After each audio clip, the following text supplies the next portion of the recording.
देखिए पद्मजा जी, भारतीय जनता पार्टी इससे गंदा चुनाव दिल्ली का लड़ नहीं सकती, और आम आदमी पार्टी से लड़ते लड़ते दिल्ली के लोगों से लड़ने लग गए, दिल्ली के लोगों की जान के दुश्मन बन गए, दिल्ली के लोगों की जान के पीछे पड़ गए। अरे दिल्ली के लोग अगर आपको वोट नहीं करते तो क्या दिल्ली के लोगों को मार दोगे? कैसे? दिल्ली के लोगों को जहरीला पानी दोगे? सबूत क्या है? मैं थोड़ी कह रहा हूं, ना आम आदमी पार्टी का इल्जाम है, मैं बता रहा हूं ना, मैं बता रहा हूं ना, मैं कह रहा हूं ना आम आदमी पार्टी कह रही है, ना अरविंद केजरीवाल कह रहे हैं। दिल्ली जल बोर्ड की सीईओ है शिल्पा शिंदे, आईएएस ऑफिसर है। उन्होंने दिल्ली के चीफ सेक्रेटरी को एक चिट्ठी लिखी।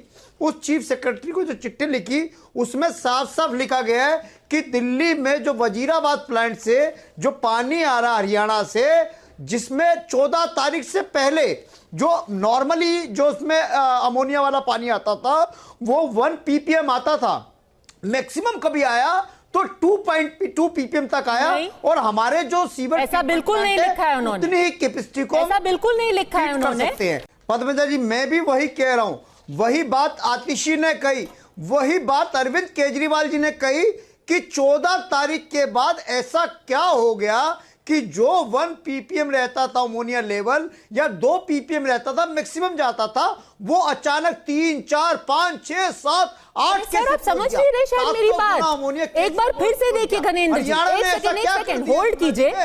अब मेरे को आप शांति सुन लीजिए, मैं अपनी चिट्ठी नहीं पढ़ रहा।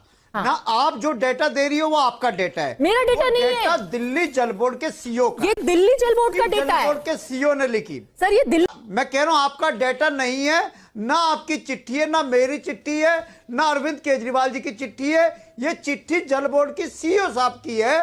सीईओ आईएएस ऑफिसर है, दिल्ली के चीफ सेक्रेटरी को उन्होंने मार्क करा, और उन्होंने वो तो आपने बायोडेटा दे दिया। आप कहना क्या चाह रहे हैं? 14 तारीख के बाद अचानक कैसे बढ़ रहा है? अरे नहीं।